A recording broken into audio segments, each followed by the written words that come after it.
Assalamualaikum warahmatullahi wabarakatuh. Saya Ayu Wulandari, calon guru penggerak angkatan 10 dari Kabupaten Banyuasin, Provinsi Sumatera Selatan.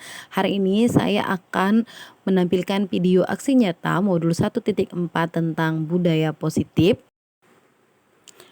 Adapun pendamping saya yaitu pengajar praktek Bu Nur Hasanah Hayati dan fasilitator saya yaitu Bapak Agung Pramono. Baiklah Bapak dan Ibu guru hebat, inilah kegiatan yang akan saya lakukan adalah penyebaran pemahaman kepada rekan guru di Sekolah Islam Terpadu Istiqlal. Selamat menyaksikan. Assalamualaikum warahmatullahi wabarakatuh. Waalaikumsalam warahmatullahi wabarakatuh. Kepada yang terhormat Kepala Sekolah Islam Terpadu Istiqlal, kepada yang terhormat seluruh Dewan Guru yang dapat hadir pada hari ini, marilah kita panjatkan puji dan syukur kehadiran Allah Subhanahu wa Ta'ala yang mana atas berkat rahmat dan karunia-Allah sehingga kita dapat berkumpul di ruangan ini dalam keadaan sehat walafiat. Salawat dan salam marilah kita panjatkan kepada Nabi besar kita, Nabi agung kita, Nabi Muhammad Sallallahu Alaihi Wasallam yang mana telah membawa kita dari zaman jahiliyah menuju zaman Islamiyah. Semoga kita termasuk umatnya yang mendapatkan syafaat hingga akhir zaman. Baiklah Bapak dan Ibu guru semua, mohon maaf sebelumnya telah mengganggu waktunya. Ini kalian semua dikumpulkan di sini untuk memenuhi sebenarnya tugas saya. Jadi di sini saya mohon bantuannya kepada Bapak Ibu semua untuk dapat mengikuti kegiatan yang mana kegiatan ini adalah diseminisasi budaya positif, yang mana di sini kegiatannya adalah untuk sharing bareng materi yang telah saya dapatkan di pendampingan guru penggerak angkatan 10 di modul 1.4. Baiklah Bapak dan Ibu semua, untuk menambah semangat kita pada siang hari ini, kalau saya bilang takbir, jawabnya Allahu Akbar. Kalau ditanya apa kabarnya hari ini, luar biasa, Alhamdulillah, luar biasa, Allahu Akbar ya. Baiklah Bapak dan Ibu semua, apa kabarnya hari ini? Alhamdulillah, luar biasa, Allahu Akbar. Kurang semangat, boleh ditambah lagi ya. Apa kabarnya Bapak Ibu semua? Alhamdulillah, luar biasa, Allahu Akbar. Baiklah Bapak Ibu semua, di sini saya akan memaparkan beberapa materi tentang diseminisasi budaya positif. Di sini ada beberapa pertanyaan. Apakah Bapak dan Ibu setuju bila pemberian hukuman dapat mendisiplinkan siswa? Kira-kira Bapak dan Ibu apakah setuju dengan memberikan hukuman kepada siswa itu dapat meningkatkan kedisiplinan siswa? Setuju? Ya, bagaimana? Setuju atau tidak setuju? Setuju. Setuju. Oke, kita kunci untuk jawaban yang pertama. Untuk pertanyaan yang kedua, pemberian hadiah meningkatkan prestasi siswa. Setuju atau tidak setuju? Setuju. Setuju. Oke, kita kunci. Untuk pertanyaan ketiga, guru harus mampu memberikan solusi untuk setiap siswa yang bermasalah. Guru harus mampu memberikan solusi untuk setiap siswa yang bermasalah. Kira-kira Bapak Ibu semua setuju atau tidak setuju? Setuju. Setuju? Ada yang jawab tidak setuju? Ada yang jawab tidak setuju? Ya, ada yang menjawab tidak setuju kira-kira? Setuju. Berarti kalau untuk jawaban ketiga kita ada kunci ya Bapak Ibu semua. Jawabannya adalah setuju. Untuk pertanyaan keempat, guru berperan sebagai teman bagi siswa. Kira-kira itu setuju atau tidak setuju? Kalau di luar sekolah, lagi lebih ke pendekatan. Oke, nih boleh izin ya, open mic ya. Oke.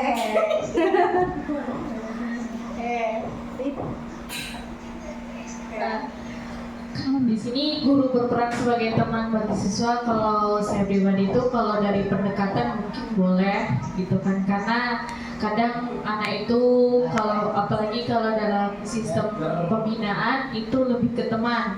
Tapi kalau proses pembelajaran mungkin lebih ke antara guru sama murid. Mungkin itu saja dari saya. Terima kasih. Terima kasih kepada Bunda Bunda Cici. Untuk guru berperan sebagai teman, bagi siswa berarti masih ada pro dan kontra ya. Ada yang setuju dan ada juga tidak setuju. Ini Bapak Ibu semua, untuk pertanyaan ini tidak ada benar dan salahnya ya. Hanya sebagai pertanyaan yang diberikan sebagai pertanyaan pematik bagi Bapak dan Ibu semua. Oke. Nih, di sini ada positive mindset, yang mana apa itu arti dari budaya positif? Budaya positif itu sendiri adalah perwujudan dari nilai-nilai atau keyakinan universal yang diterapkan di sekolah. Ya, ini positive mindset itu artinya perwujudan dari nilai-nilai atau keyakinan universal yang diterapkan di sekolah. Nah, konsep-konsep inti dari menciptakan budaya positif itu ada 6. Yang pertama itu ada disiplin positif, motivasi perilaku manusia, keyakinan kelas atau sekolah, kebutuhan dasar manusia, posisi kontrol seorang guru, dan segitiga restitusi. Mungkin Bapak Ibu semua ini sudah tidak asing bagi Bapak Ibu semua dari 6 posisi konsep inti budaya positif.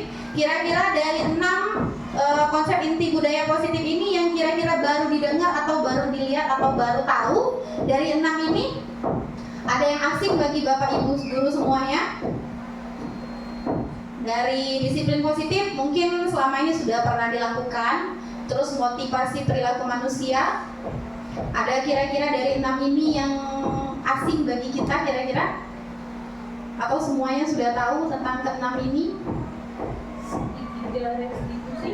Oke, segitiga restitusi ya. Biar lebih jelas lagi, kita lanjut ke slide selanjutnya biar kita memahami apa dari segitiga restitusi. Oke.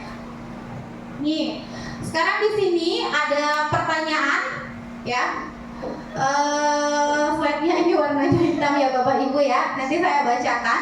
Jadi di sini ada sedikit seperti kegiatan yang bakal Bapak Ibu lakukan.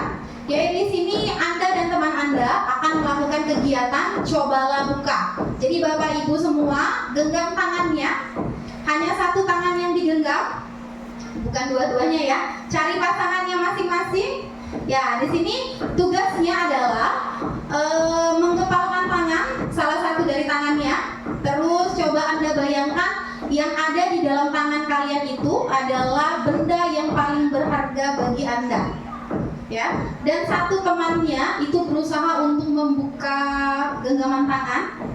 Kira-kira genggaman ini bakal kalian buka atau tidak, seperti itu. Jadi ini genggaman tangannya diibaratkan ada benda yang paling berharga yang dimiliki, baik Bunda Gita, Bunda Cici, Bunda India punya benda yang berharga. Silakan bagi temannya yang berpasangan membujuk temannya buat membuka genggaman ini. Buat membuka, mau dibujuk, mau dimarahin, mau dikritik, mau dikasih uang, disogok, silakan. Ya, coba. Salah dulu. Saya nggak boleh salaman tidak dibuka. Salah dulu. Nggak boleh. Dikit. Salaman. Abang betul nanti. Salaman dulu. Ayo Cik. Buka Cik. Salaman dulu. Cik buka. Salaman dulu. Cik aja. Oke. Yuk, udah salaman. Nggak boleh salaman. Udah. Tahu aku salaman yang bagus tuh tangan kanan. Nggak boleh orang pejabat tangan. Saya mau salaman. Nggak boleh kemana-mana. Gimana? Ayo. Oke, kira-kira siapa yang sudah buka duluan? Cici. Gimana kadang orang pejabat tangan? Ya, nggak boleh jangan. Nggak boleh gitu. Kita nggak panik kan, ayo. Nggak boleh pejabat tangan. Nggak boleh. Ayo, Cici buka. Nggak boleh. Nggak boleh di. Tiga. Oke, kira-kira sudah ada yang berhasil membuka genggaman tangan? Ya. Siapa yang sudah berhasil? Ya. Nah, Bapak Ibu semua di sini menunjukkan kira-kira yang punya kendali atas diri kita itu siapa? Kita sendiri. Jadi yang punya kendali atas diri kita itu kita sendiri.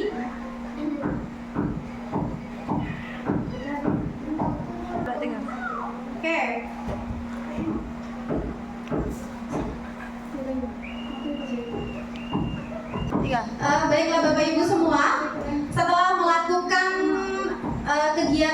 menggenggam tangan, kira-kira apa yang dirasakan?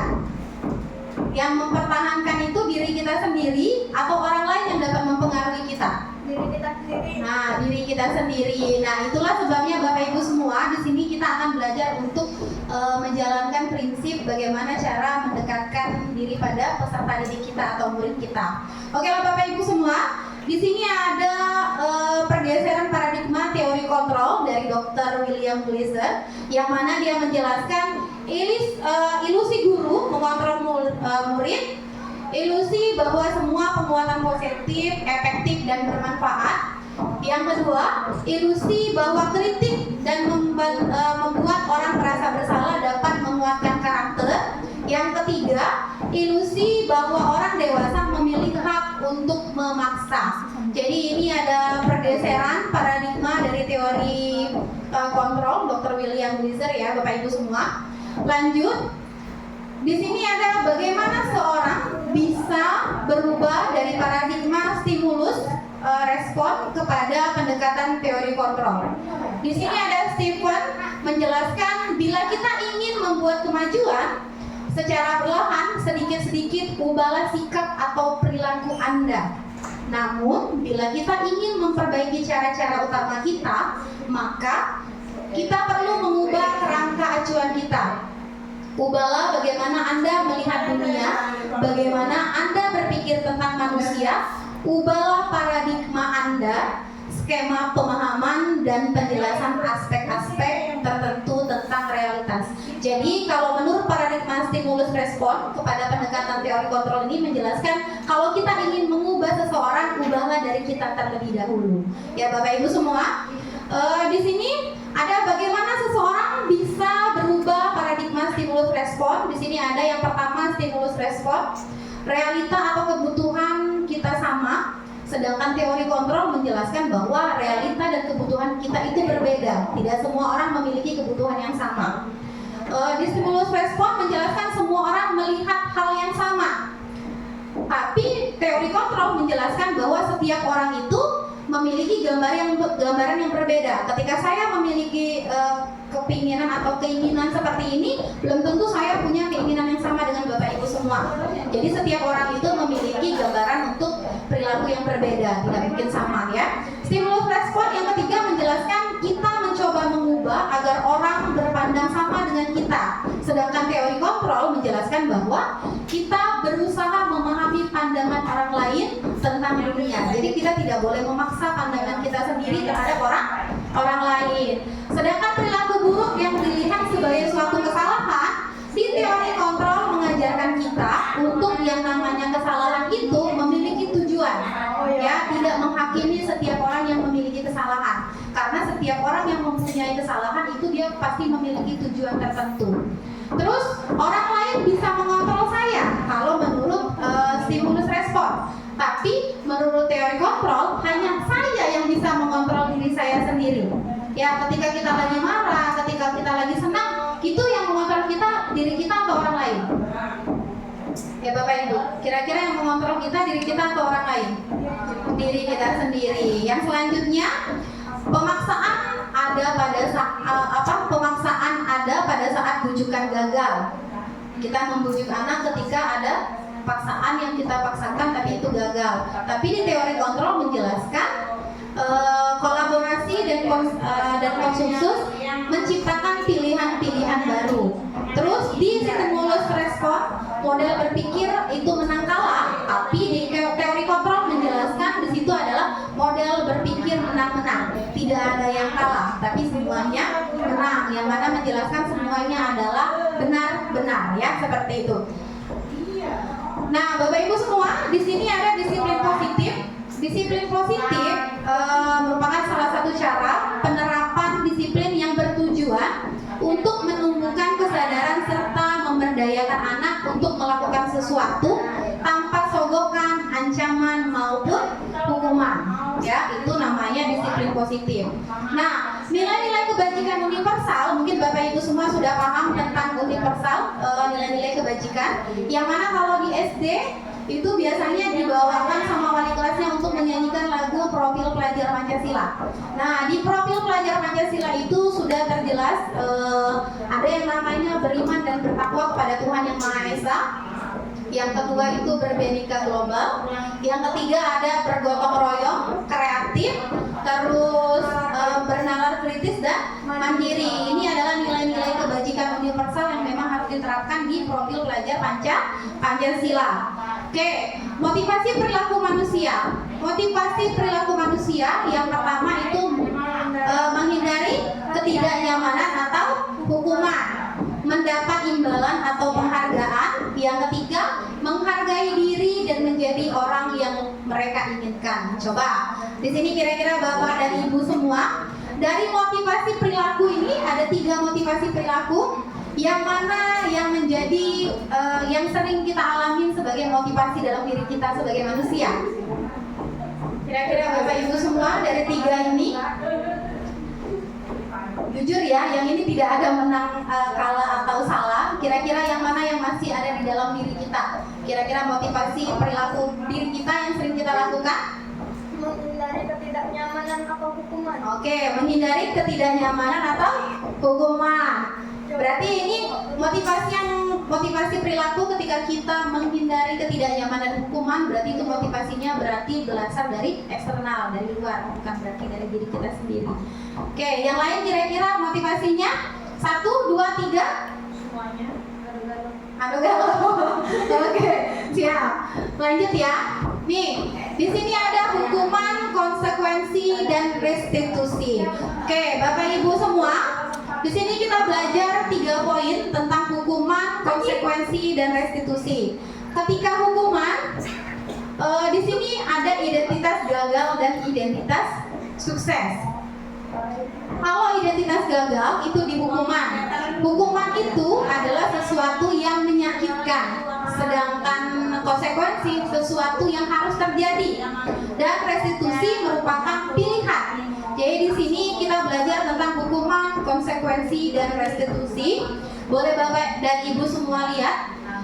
Kalau identitas gagal pada hukuman itu korban mendapatkan keadilan, sedangkan konsekuensinya korban bisa diabaikan. Terus kalau restitusinya korban mendapatkan ganti, itu kalau di segitiga restitusi. Nah Bapak Ibu semua, kita lanjut dulu. Berdasarkan bagian tadi, itu ada penjelasan tentang hukum, konsekuensi, dan restitusi. Hukum itu tidak terencana, bersifatnya satu arah, biasanya bisa berupa hukuman fisik, psikis, atau kata-kata kasar ya, seperti itu. Kalau konsekuensi itu bersifat terencana, sudah disepakati bentuk-bentuknya. Konsekuensi juga dibuat oleh guru atau sekolah, itu biasanya bentuk dari konsekuensi. Sedangkan bentuk dari restitusi itu adalah proses menciptakan kondisi bagi murid untuk memperbaiki kesalahan mereka, sehingga mereka bisa kembali pada kelompok mereka dengan karakter yang kuat. Itu pengertian dari hukuman, konsekuensi, dan restitusi. Nah, ini konsekuensi dan hukuman. Bapak dan Ibu semua, tadi ada 3 pengertian antara hukuman, punishment atau konsekuensi, sama restitusi. Nah, Bapak Ibu semua, ini saya ada 7 pertanyaan. Saya minta bantuan kepada Bapak Ibu semua. Kira-kira ini bentuknya konsekuensi atau hukuman? Ya. Bapak Ibu, yang pertama, mencatat 100 kali di dalam buku kalimat "saya tidak akan terlambat lagi karena terlambat ke sekolah". Kira-kira itu bentuk dari hukuman atau konsekuensi? Hukuman atau konsekuensi? Apa? Hukuman. Oke, yang kedua, lari mengelilingi lapangan basket 2 kali karena terlambat hadir di sekolah. Itu hukuman atau hukuman? Oke, membersihkan coretan yang dibuat di meja tulis. Konsekuensi 1, 2, 3, konsekuensi itu baru hukuman ya. Oke, yang nomor 1, 2, 3 konsekuensi. Ya, 4 hukuman. 4 hukuman. Oke, 4 ya. Murid diminta untuk push up 15 kali karena tidak menggunakan masker ke sekolah. Hukuman. Oke. Nomor 5. Berdiri di depan kelas sambil mengangkat kaki 1 karena tidak bisa menjawab pertanyaan. Hukuman. Hukuman. Kunci ya. Oke, hukuman. Soal nomor 6. Membersihkan WC karena merusak pensil teman. Hukuman atau konsekuensi? Hukuman. Lebih ke berat ya, hukuman. Oke, lari keliling lapangan karena terlambat 10 menit saat pelajaran PJOK. Konsekuensi. Oke, Bapak Ibu hebat semua ya. Ini ada konsekuensi dan hukuman. Ketika ada siswa kita mencatat 100 kali di dalam buku dengan kalimat saya tidak akan terlambat lagi, itu merupakan bentuk dari hukuman. Ya.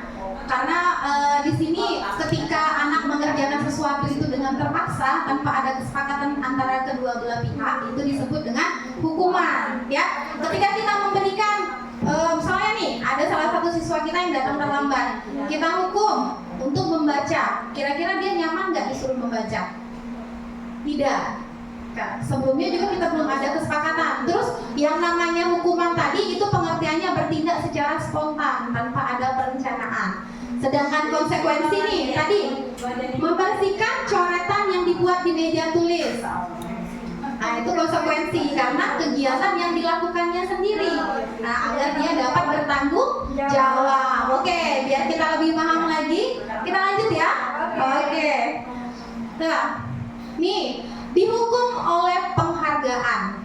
Oke, selama ini kita bangga ya ketika kita ada siswa kita yang dapat penghargaan ya, dapat hadiah ketika juara ya. Ternyata ketika mendapatkan juara atau mendapatkan sesuatu itu dihukum dalam bentuk penghargaan. Dihukum dalam bentuk penghargaan ini ada beberapa pengaruh yang akan mempengaruhi pada murid atau kepada orang yang mendapatkan penghargaan tersebut. Yang pertama, ada pengaruh jangka pendek dan jangka panjang. Terus penghargaan itu sebenarnya tidak efektif karena bisa menimbulkan kesenjangan antara yang satu dengan yang satunya. Ya, misalnya contoh nih, ada yang juara 1 kita kasih hadiah, juara 2 tidak mendapatkan hadiah misalnya. Di situ merasa ada kesenjangan walaupun mereka tahu bahwa nilainya itu rata-rata mungkin hampir sama. Nah, dari situ membuat anak-anak nanti kecil hati, semangat belajarnya juga bakal menurun. Jadi ini memang di sini dihukum oleh penghargaan itu dalam bentuk seperti itu. Terus penghargaan merusak hubungan. Ada tahu nggak kira-kira contoh penghargaan merusak hubungan? Ada yang bisa memberikan contoh? Ya, di situ dihukum oleh penghargaan. Penghargaan juga bisa dapat merusak hubungan. Misal nih, Bunda kita punya salah satu siswa di dalam kelas. Ketika dia bagus dikasih permen terus yang lain tidak dikasih. Jadi di situ membuat anak-anak Bunda kita cuma sayang sama dia baik, mentang-mentang dia pinter. Nah ya mungkin teman-teman juga selain di kelas mungkin ada mengalami, karena ini dihukum dalam bentuk penghargaan ini Bapak Ibu, bukan cuma kita asumsikan di dalam kelas kita, tapi di lingkungan sekolah, di lingkungan kerja ya Bapak Ibu ya. Oke, di sini penghargaan mengurangi ketepatan, ya. Kita tidak tahu memang orangnya berkualitas atau tidak, ya. Dengan kita memberikan penghargaan, kita mengurangi kualitas itu, ya. Terus penghargaan juga mematikan kreativitas. Ketika ada anak yang pintar dalam segi yang lain, ketika yang dinilai sama guru itu full pelajaran saja tanpa menilai-nilai yang lain, anak-anak yang kreativitasnya tinggi, jadi dia menurun ya Bapak Ibu. Terus penghargaan itu menghukum. Bisa jadi ketika anak itu dapat penghargaan, terus dia merasa beban bagi dirinya sendiri ya.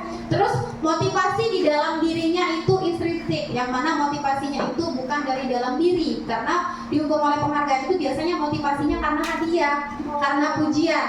Jadi motivasinya itu, kalau aku melakukan sesuatu, aku bakal dapat ini. Kalau aku muji yang ini, aku dinaik ke sama yang ini. Jadi memang dihukum oleh penghargaan itu, basicnya itu tidak baik ya Bapak Ibu semua. Sekarang kita masuk ke keyakinan kelas. Ada yang pernah tahu tentang mengapa keyakinan kelas bukan peraturan kelas? Kira-kira Bapak Ibu semua ada yang tahu mengapa keyakinan kelas bukan peraturan kelas? Istilahnya suatu pembentukan aturan keyakinan kelas kan yang kita yakinin. Oke, boleh Bu Gita, Bunda Gita.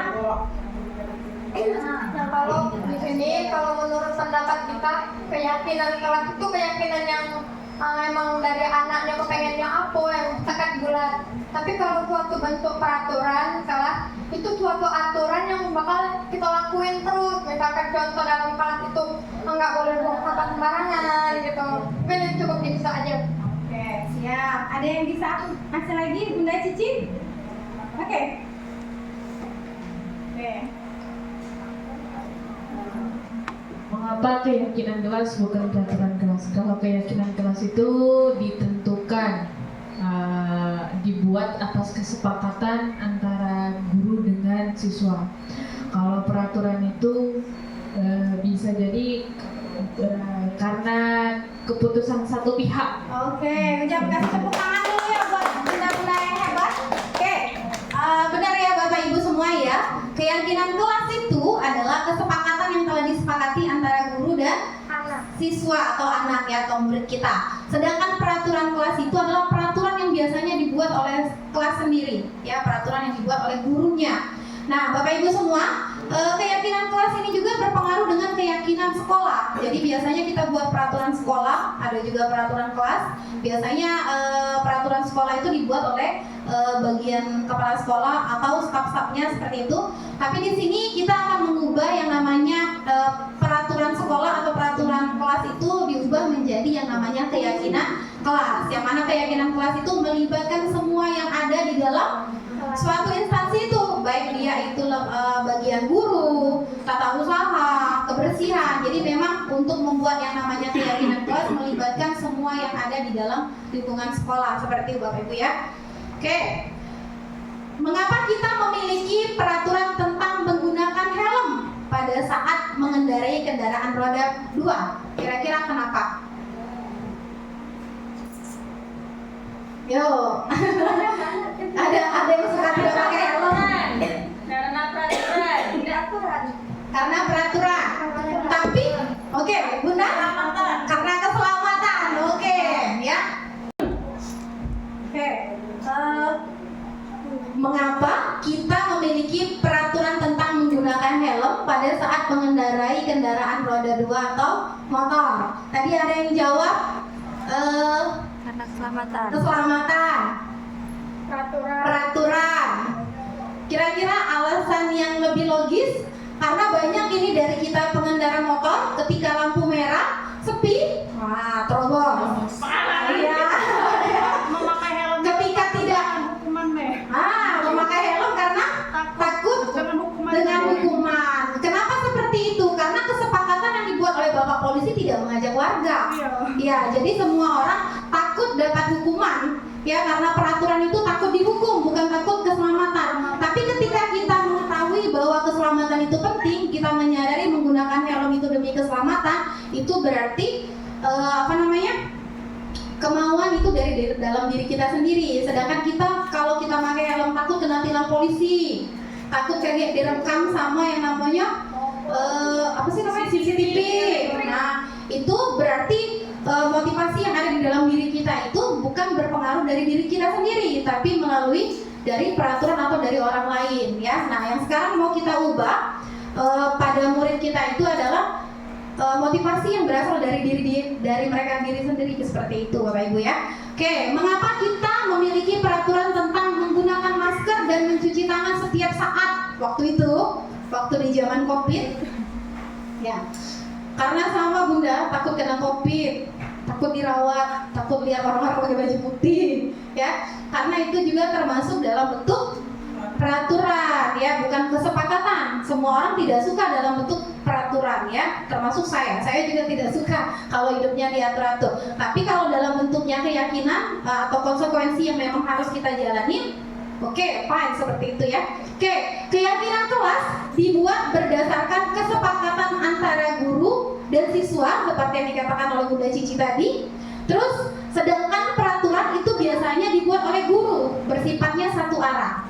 Biasanya kita ngomong, nah di kelas gak boleh makan, nah di kelas jangan ribut. Itu yang buat kesepakatan kita. Tapi dengan yang namanya keyakinan kelas, kita mengajak siswa untuk sama-sama sepakat membuat peraturan apa. Tapi di sini kesepakatan dalam kelas itu tidak menggunakan kata tidak, tapi kita mengajak siswa untuk menggunakan kata-kata yang bentuknya positif, ya. Oke.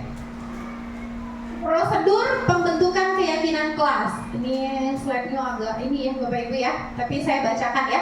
Yang pertama, mempersilakan warga sekolah atau kelas untuk menyuarakan ide tentang peraturan yang akan disepakati.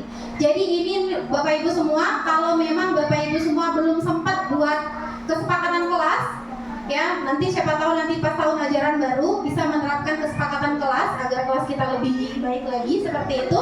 Yang pertama, kita mengajak semua warga untuk menyuruhkan idenya masing-masing. Bisa Bapak Ibu semua menggunakan tas pleno seperti itu, membagikan pada para peserta didik kita kira-kira kelas seperti apa yang menjadi impian mereka. Terus peraturan seperti apa yang mereka inginkan di dalam kelas. Yang kedua, mencatat semua masukan, ganti kalimat negatif menjadi kalimat positif. Ketika anak-anak memberikan peraturan kelas versi mereka pasti buat. Kayak di kelas saya kemarin, tidak boleh makan bunda di kelas, ada yang tidak boleh mencontek, menolong teman ketika terjatuh. Ketika mereka menggunakan kalimat tidak, kita sebagai guru mengiring kalimat itu menjadi kalimat yang positif. Yang ketiga, tinjau kembali curahan pendapat yang terkumpul dan susun menjadi keyakinan kelas atau sekolah. Yang keempat,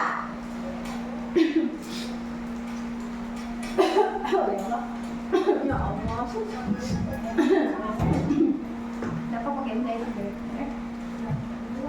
terus tinjau ulang keyakinan kelas yang sudah tersusun. Itu keyakinan kelasnya Bapak Ibu tidak perlu banyak, cukup 3-7.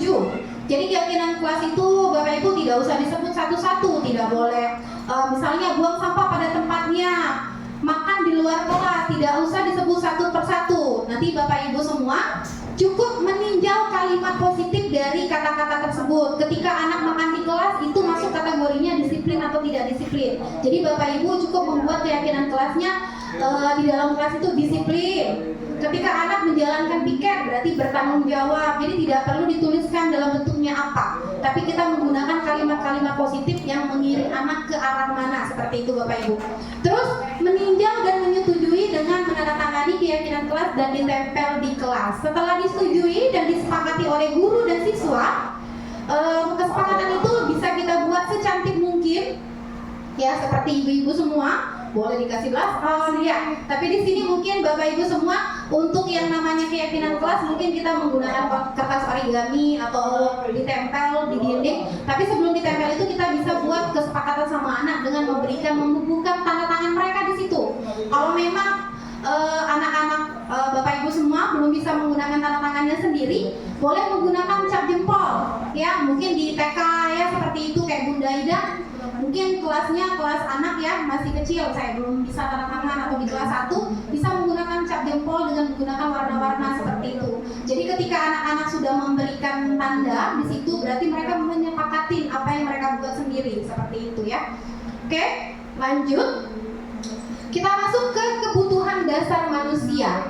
Kebutuhan dasar manusia adalah segala sesuatu yang dilakukan untuk mendapatkan apa yang kita inginkan. Seluruh tindakan yang kita lakukan memiliki tujuan tertentu, dan semua tindakan terbaik yang kita lakukan adalah dalam rangka agar kebutuhan dasar kita terpenuhi dengan baik. Nah, Bapak Ibu semua, kebutuhan dasar manusia itu ada 5. Yang pertama, bertahan hidup. Ya, salah satu bentuk bertahan hidup adalah kita seperti kita ya, mencari pekerjaan ya. Terus mendapatkan kasih sayang dan rasa diterima. Yang ketiga itu penguasaan, yang keempat kebebasan, dan yang kelima itu kesenangan. Oke, Bapak Ibu semua, di sini saya punya pertanyaan lagi. Dari yang tadi, di situ ada kebutuhan dasar manusia. Kebutuhan dasar manusia ini ada 5, boleh Bapak Ibu semua lihat.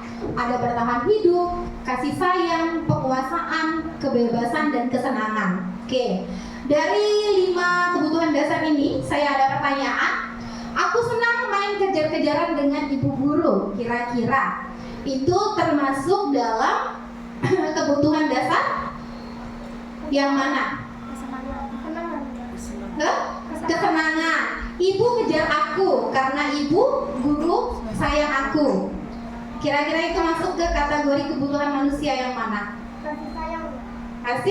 Kasih sayang. Oke. Aku hebat kan bisa bikin ibu guru kejar aku. Aku hebat. Oke. Kalau ada orang mengaku hebat berarti dia kesenangan atau ayo. Ayo apa bentuknya? Kalau ada orang ngomong, aku hebat kan? Ayo. Satu kesenangan sifatnya. Oke, nih saya ulang lagi. 1, bertahan hidup, kasih sayang dan rasa diterima. Nomor 3-nya penguasaan. Nomor 4 kebebasan, yang kelimanya kesenangan. Kira-kira kalau ada orang ngomongnya, aku hebat kan? Oke, itu adalah bentuk dari penguasaan. Terus yang keempat, aku bosan belajar mewarnai terus di dalam kelas. Bentuk dari kebebasan. Jadi 4 kalimat ini yang memang kita harus bisa menguasai ke peserta didik kita. Ketika kondisi seperti itu, kondisi kebutuhan manusia apa yang dibutuhkan oleh para murid-murid kita.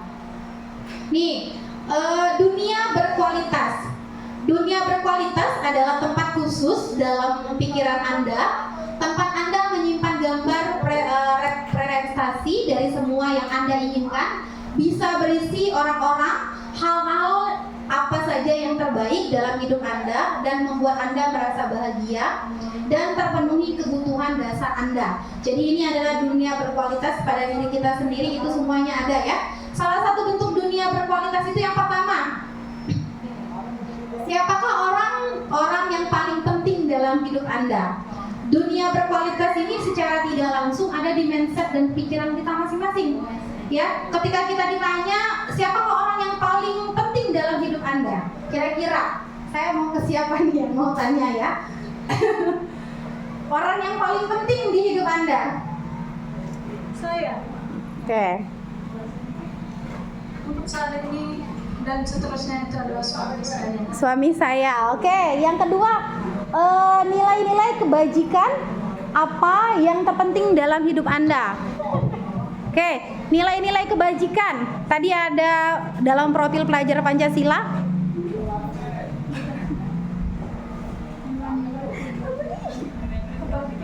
Ya. Mandiri, gotong royong, kreatif.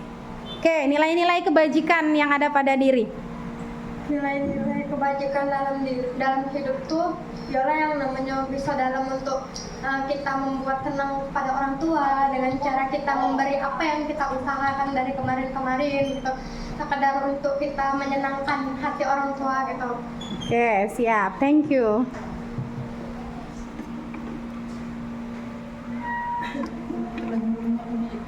Nih, yang ketiga, kalau Anda menjadi orang yang ideal, karakter atau sifat apa yang Anda paling inginkan pada diri Anda? Oke, siapa yang bisa jawab? Kalau Anda menjadi orang yang paling ideal, karakter seperti apa yang akan Anda berikan kepada orang lain, seperti itu ya? Yang akan Anda tonjolkan kepada orang lain. Ada yang mau jawab kira-kira?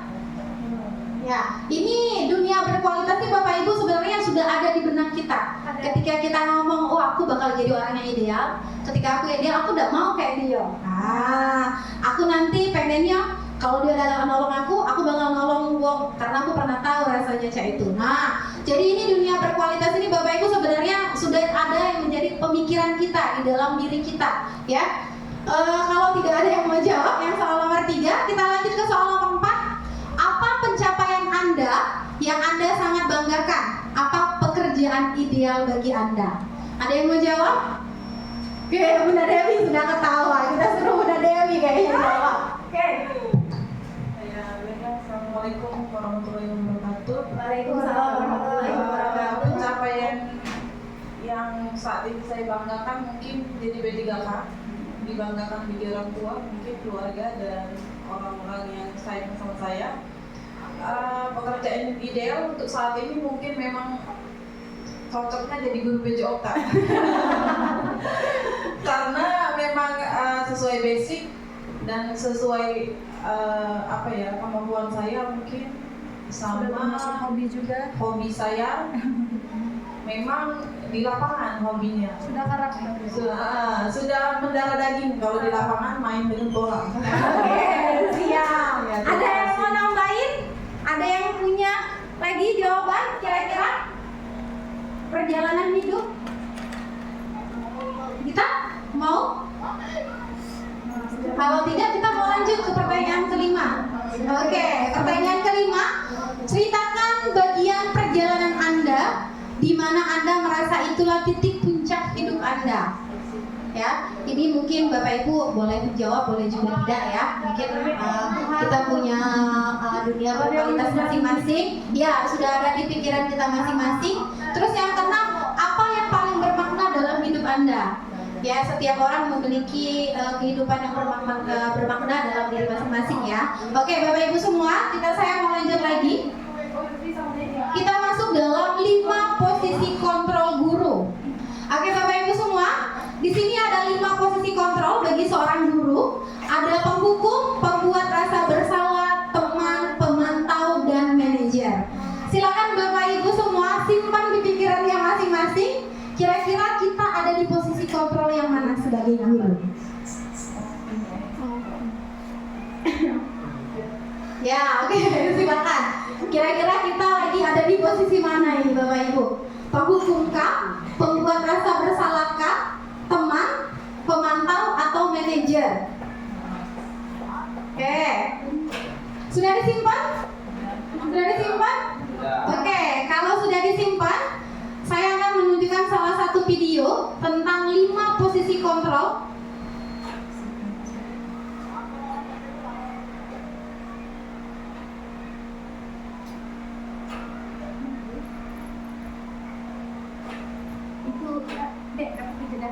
Oke, Bapak Ibu semua, silakan tonton dulu. Kira-kira kita ada di posisi kontrol yang mana tentang posisi kontrol pada guru.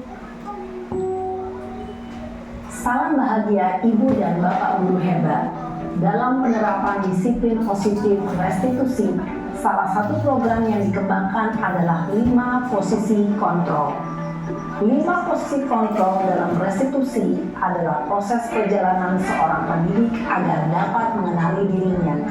Pada video kali ini, kita akan membahas tentang 5 posisi kontrol yang dikembangkan oleh Diane Dawson dan contoh penerapannya.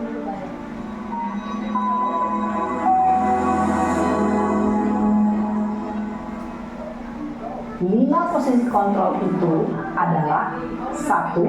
Posisi penghukum, 2. Posisi pembuat merasa bersalah, 3. Posisi teman, 4. Posisi pemantau atau monitor, dan 5. Posisi manajer. Untuk lebih memahami kelima posisi tersebut, mari kita saksikan kasus Naren yang terlambat hadir 20 menit di sekolah dan melihat bagaimana kelima posisi kontrol dalam menghadapi masalah tersebut.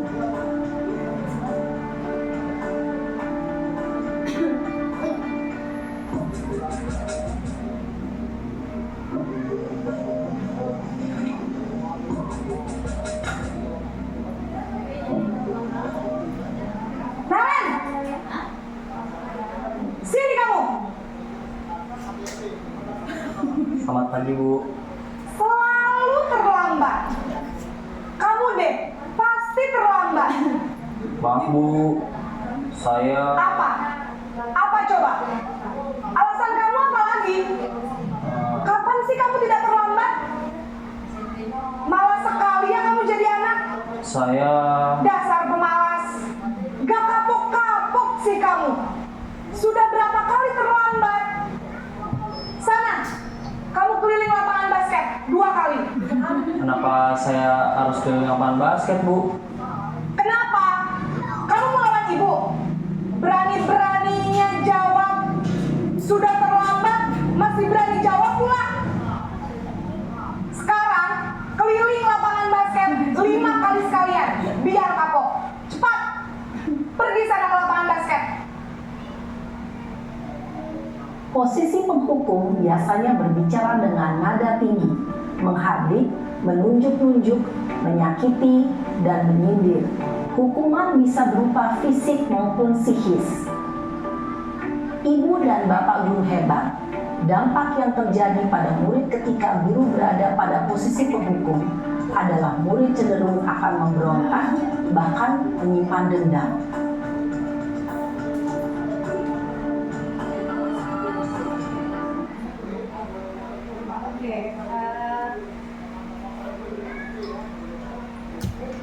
Bapak Ibu, video 1 tentang posisi kita sebagai penghukum. Kira-kira ini sudah terjawab dari pertanyaan 5 posisi kontrol tadi. Bapak Ibu semua masih ada di posisi penghukum? Masih. Kita lanjut ya ke video yang kedua tentang posisi membuat rasa bersalah.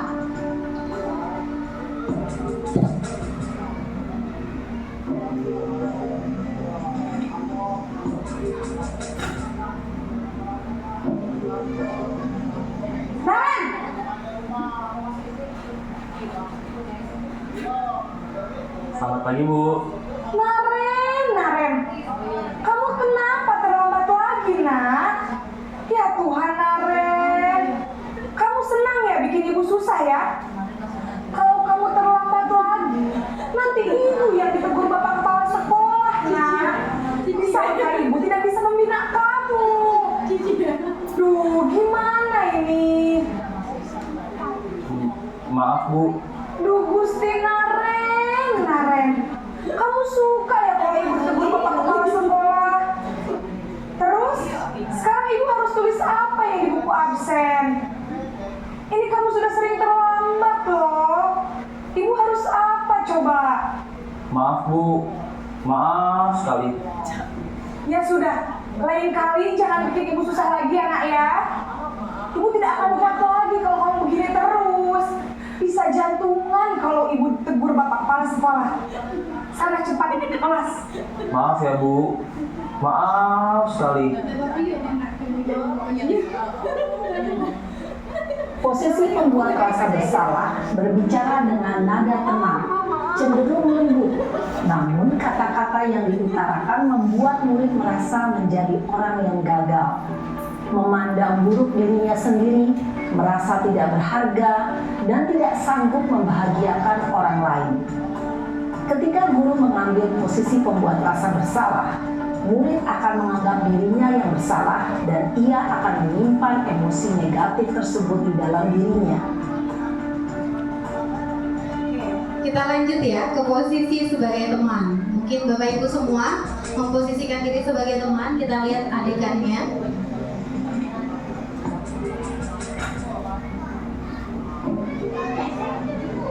Naren!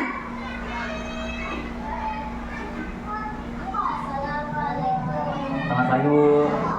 Wah, sudah jam berapa ini, nak? Terlambat lagi ya, sayang. Iya, Bu. Habis ibu saya lupa bangunkan saya, Bu. Kamu malah menyalahkan ibu kamu. Kamu bukannya anak yang larinya paling kencang. Kok terlambat sih? Iya, Bu. Saya memang terlambat bangun tadi. Jadi, biarpun saya lari kencang, tetap gak kekejar, Bu. Ya sudah sana. Nanti lain kali larinya lebih kencang lagi ya. Biar gak terlambat lagi. Bikin senang ibu. Demi ibu. Bisa kan? Bisa lah, Bu. Ya sudah sana masuk kelas. Ibu beresin urusan absen kamu. Kamu ini ada-ada saja.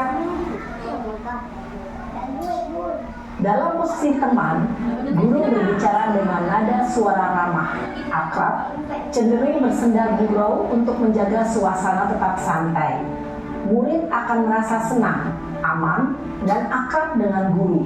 Identitas yang tercipta adalah identitas sukses atau berhasil. Namun, perlu diingat, karena ini masih dorongan eksternal, maka ada faktor ketergantungan dari murid kepada orang tertentu. Di sini, guru absennya, sehingga di lain waktu, murid bisa berperilaku baik, namun hanya kepada orang-orang tertentu saja.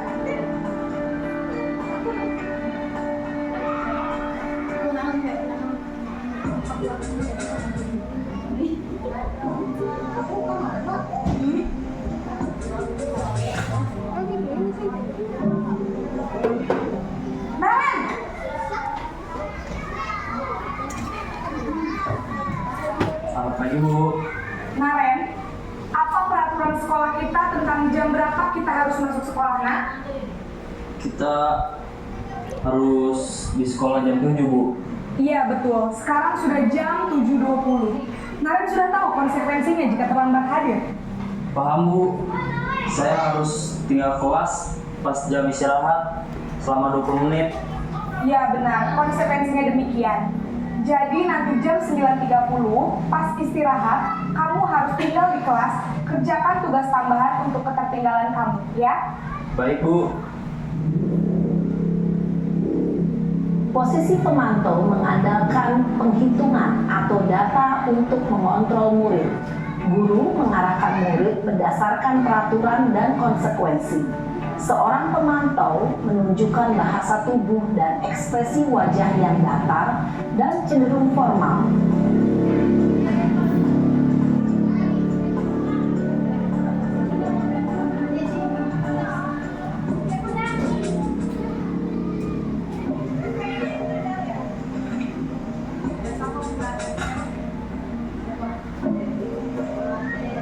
Naren!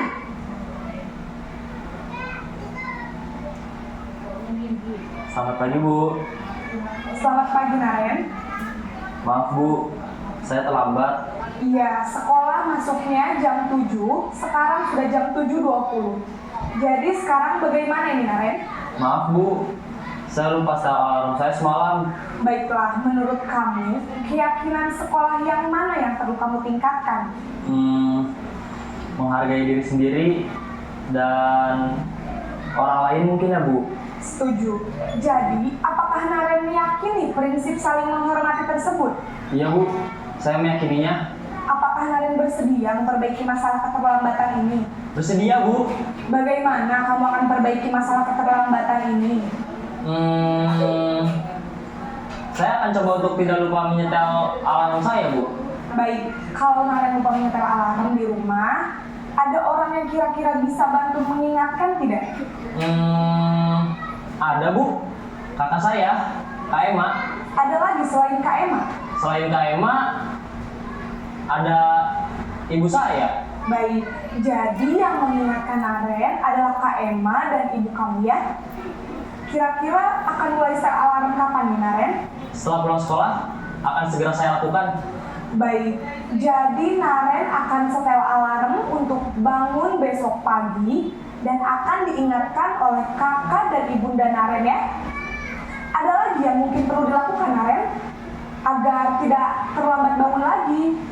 Tidak ada, Bu. Baik, Naren. Terima kasih untuk kerjasama kamu. Sekarang kamu perlu kembali ke kelas untuk belajar. Baik, Bu. Terima kasih.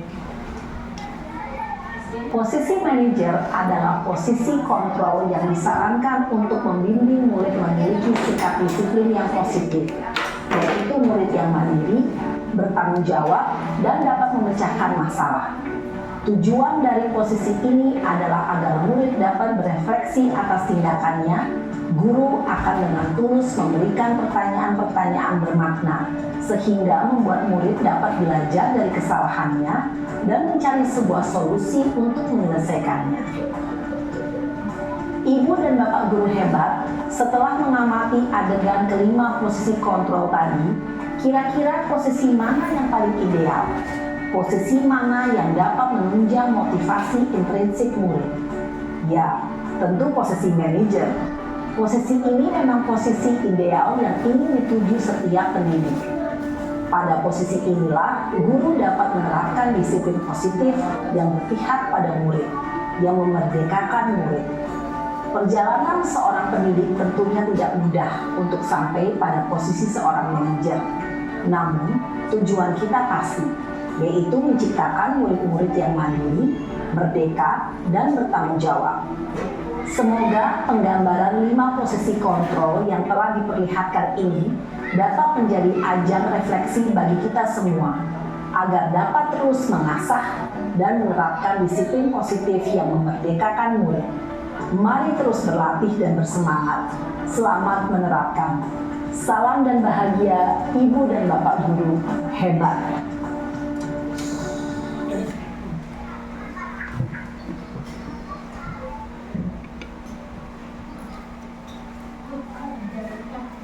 Baiklah Bapak dan Ibu guru semua, Dari 5 posisi kontrol, kira-kira Bapak Ibu sudah paham posisi mana yang sekarang ada di posisi kita?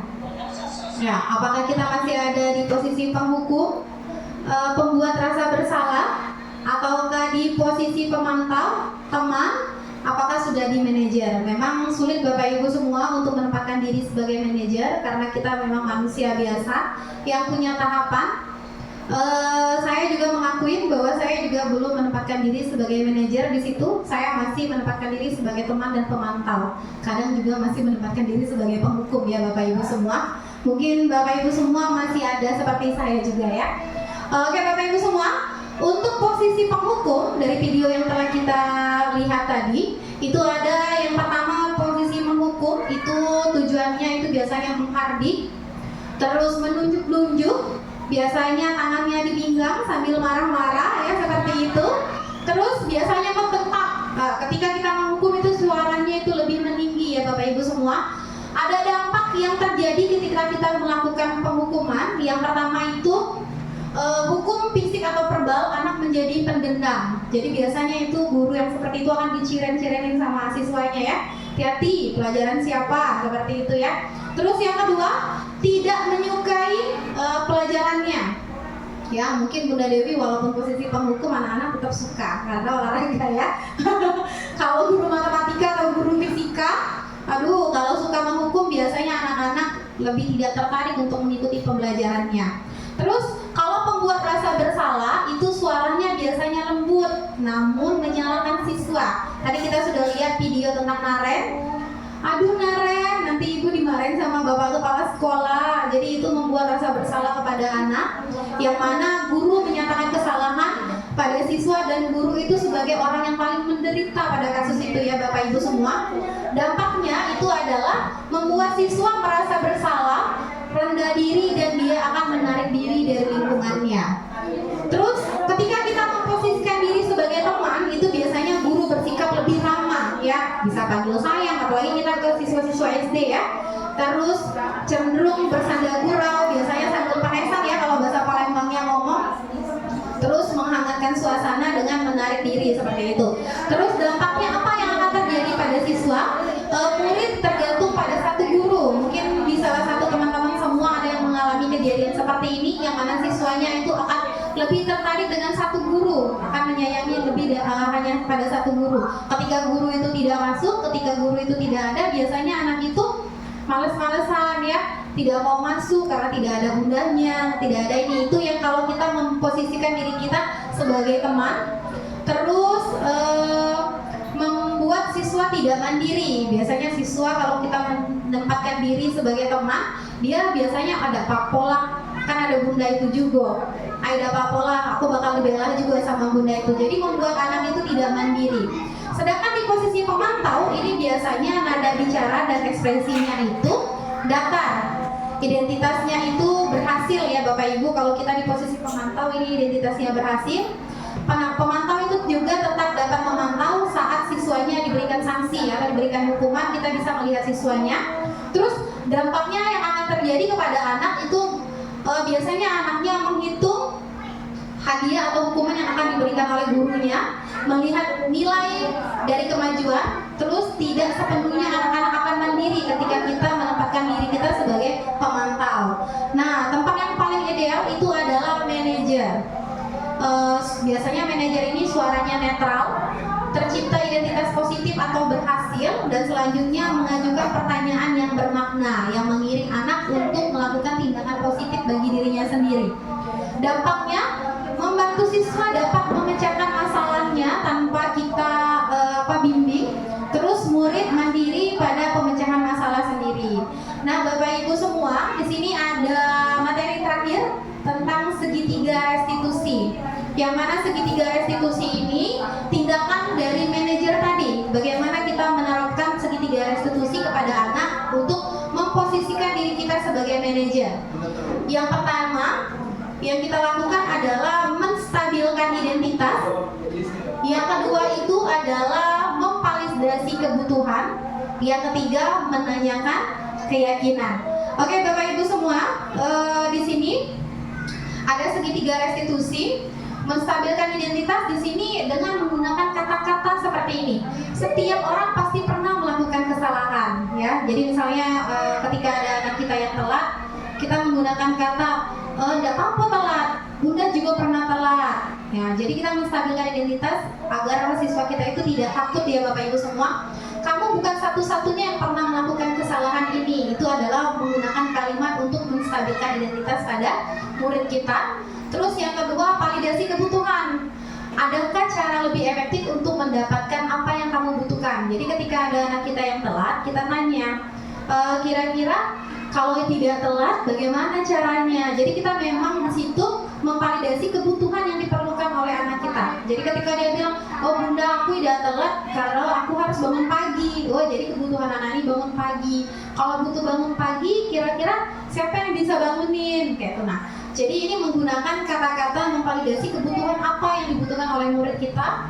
Kamu tentu punya alasan mengapa melakukan hal itu. Jadi kita memvalidasi, "Nak, kenapa bangunnya siang? Apa yang dilakukan?" Mungkin anak-anak bisa ngomong, "Bunda kemalaman karena nonton," atau "Bunda kemalaman karena main HP," ya seperti itu Bapak Ibu. Terus menanyakan keyakinan. Menanyakan keyakinan ini adalah nilai-nilai yang telah kita sepakati di dalam kelas yang tadi yang sudah kita pelajari sebelumnya. Di setiap kelas atau sekolah itu ada kesepakatannya masing-masing. Jadi nilai yang kita yakini itu kita memberikan penguatan kepada siswa kita tentang keyakinan apa yang telah diyakini oleh para peserta didik kita. Oke Bapak Ibu semua, untuk menerapkan segitiga restitusi, di sini ada penerapan segitiga restitusi, ada sedikit video. Oke, ini saya kecilkan dulu Bapak Ibu ya. Ini penerapan segitiga restitusi ini Bapak Ibu diterapkan ketika kita sudah menempatkan posisi kita sebagai manajer, ya. Jadi ini ada sebuah video tentang penerapan segitiga restitusi.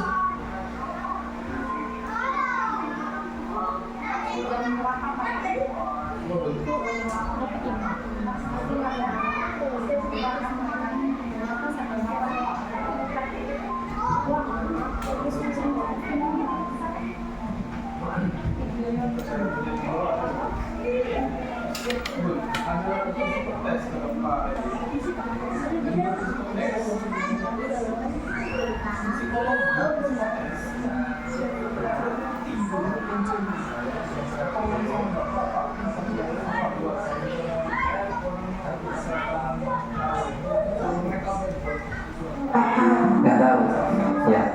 Lukna tadi saat ulangan waktu di kelas, Pak Hendra melihat jawaban temannya. Tadi teman sebelahnya Azumi. Lukna melihat jawaban temannya atau mencontek. Betul atau tidak Lukna? Betul Pak. Betul. Ya. Mencontek itu perbuatan yang baik atau tidak baik? Tidak baik. Perbuatan tidak baik. Ya baik. Setiap manusia pasti pernah berbuat salah. Termasuk Kak Indra juga pernah berbuat salah. Lukna pun juga pernah dengan mencontek tadi, termasuk kita berbuat sebuah kesalahan. Tapi Pak Hendra di sini bukan mau mencari siapa yang salah, tapi Pak Hendra mau membantu untuk mencari solusi supaya Lukna tidak mencontek lagi. Nah, Lukna pasti punya alasan. Kenapa Lukna ini mencontek? Coba cerita sama Pak Hendra. Apa sih alasannya? Tadi malam tidak belajar. Tadi malam nggak belajar. Kenapa tidak belajar? Mainan atau tidur? Mainan. Baik. Berarti ketika Lukna tidak belajar, akhirnya tidak bisa mengerjakan soal. Betul. Ya. Lukna masih ingat tidak keyakinan kelas kita yang sudah kita buat pada pertemuan awal dulu? Ingat. Apa keyakinan kelas kita? Jujur dalam bertindak. Ya. Lukna yakin bahwa sifat jujur itu kita perlukan dalam diri kita. Yakin? Sifat jujur itu baik untuk kita? Baik. Kalau Lukna sudah yakin, kira-kira apa yang harus Lukna lakukan supaya Lukna ini tidak mencontek? Karena mencontek ini perbuatan yang tidak jujur. Nah, apa yang harus Lukna lakukan supaya Lukna tidak mencontek kembali? Belajar, terus? Mengerjakan semampunya. Oke, kemudian? Berdoa kepada? Iya, berdoa kepada Allah. Oke, baik. Lubna sudah tahu apa yang harus dilakukan? Supaya Lubna tidak mencontek kembali? Sudah tahu? Baik, sekarang pertanyaannya, kapan Lubna mau mulai apa yang Lubna katakan tadi? Mulai hari ini. Baik, mulai hari ini Lubna akan melakukan apa yang sudah dikatakan tadi, belajar, mengerjakan sesuai kemampuan, kemudian berdoa kepada Allah. Ya. Terima kasih Lubna. Pak Guru yakin Lubna dapat menjadi pribadi yang lebih baik lagi, menjadi anak yang solihah, menjadi kebanggaan orang tua. Tos dulu kan? Ya, siap untuk menjadi lebih baik? Siap. Oke.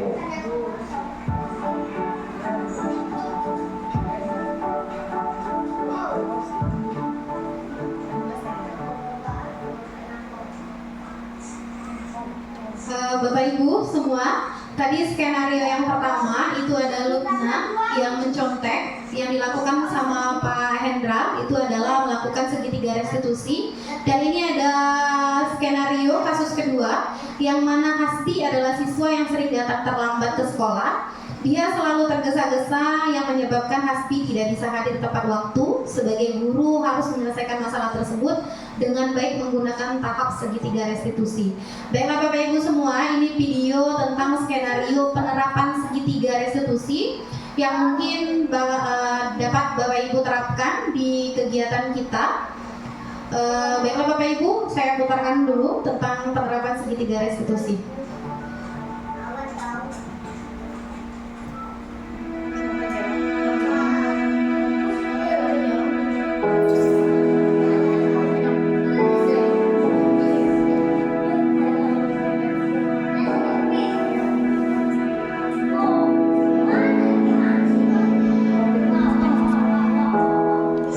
Hapsi? Ya, Hapsi sudah istirahat? Sudah, ya. Hapsi tahu tidak kenapa Pak Guru panggil ke sini? Nggak tahu Pak. Tidak tahu? Ya. Hapsi tadi berangkat ke sekolahnya jam berapa nak? Jam 7.15. Jam 7.15. Sekolah kita masuknya jam berapa? Jam 7. Jam 7. Artinya Hapsi ini datang ke sekolahnya tepat waktu atau terlambat? Terlambat. Iya. Terlambat ini perbuatan yang baik atau tidak baik sih? Tidak baik ya. Perbuatan yang salah terlambat itu ya. Baik. Setiap manusia Hapsi pasti pernah berbuat kesalahan. Termasuk Pak Hendra. Pak Hendra juga pernah terlambat saat menghadiri sebuah acara. Tapi di sini Pak Hendra bukan mau mencari siapa yang salah. Tapi Pak Hendra mau membantu Hapsi untuk mencari solusi terhadap masalah keterlambatan Hapsi datang ke sekolah. Hapsi pasti punya alasan kenapa terlambat datang ke sekolah. Coba cerita sama Pak Hendra. Tidurnya kemalaman. Jam berapa tidurnya? Jam 9. Jam 9. Itu belajar atau ngapain?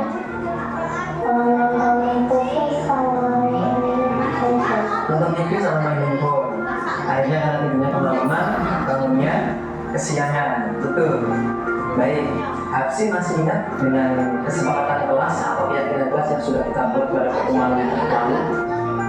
Masih ingat? Apa itu? Disiplin dan tepat waktu. Hapsi yakin kalau disiplin dan tepat waktu itu penting untuk kita? Hapsi yakin ini nilai itu? Yakin. Baik. Sekarang apa yang harus Hapsi lakukan supaya Hapsi itu datang ke sekolahnya tidak terlambat, bisa tepat waktu dan disiplin? Tidur harus Tidur lebih awal. Ya, terus apa lagi nanti? Terus pasang alarm. Pasang alarm. Oke, tidur lebih awalnya jam berapa? Jam 8. Jam 8. Kalau sebelumnya jam 9, sekarang jam 8. Oke, kemudian apa tadi? Pasang alarm. Baik. Pasang alarmnya sebelum sholat subuh supaya Hapsi juga bisa melaksanakan sholat subuh. Oke. Apsi sudah tahu apa yang harus dilakukan? Kapan mau mulainya? Mulai hari ini. Baik, berarti mulai hari ini Apsi akan melakukan perubahan itu untuk menjadi lebih baik, menjadi anak yang disiplin dan tepat waktu. Apsi bisa? Bisa. Oke, tos dulu. Apsi pasti bisa menjadi lebih baik lagi. Oke, terima kasih Apsi, boleh kembali. Assalamualaikum warahmatullahi wabarakatuh. Oke, Bapak Ibu semua, untuk penerapan segitiga restitusi, tadi sudah kita lihat ada 2 video tentang penerapan restitusi. Video penerapan restitusi ini sebenarnya sudah saya jalankan untuk memenuhi tugas saya di modul 1.4 tentang demonstrasi kontekstual. Memang penerapan segitiga restitusi yang mana kita diterapkan sebagai posisi kontrol kita sebagai guru itu adalah manajer. Mungkin di sini Bapak Ibu juga mengalami terkendala masing-masing ya Bapak Ibu, karena memang di suatu sekolah itu kita tidak bisa menyamakan karakter dari murid kita masing-masing ya Bapak Ibu.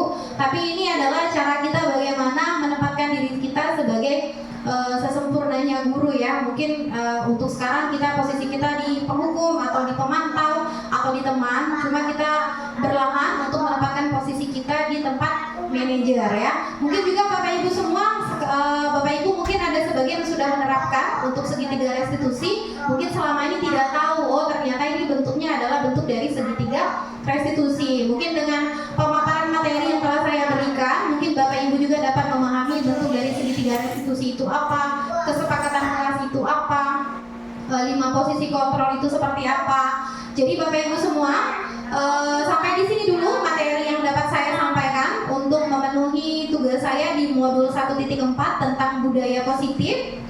Terima kasih atas bantuan waktu, tenaga, dan kesempatannya yang telah diberikan oleh Bapak Ibu semua. Semoga apa yang diberikan hari ini mendapatkan keberkahan bagi kita semua dan mendapatkan ilmu untuk kita semua. Saya ucapkan terima kasih untuk sekali lagi, dan saya akhiri dengan wabillahi taufiq wal hidayah. Wassalamualaikum warahmatullahi wabarakatuh. Waalaikumsalam warahmatullahi wabarakatuh.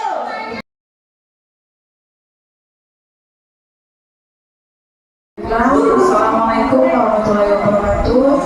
Perkenalkan, nama saya Dewi Nurfisari, sarjana pendidikan.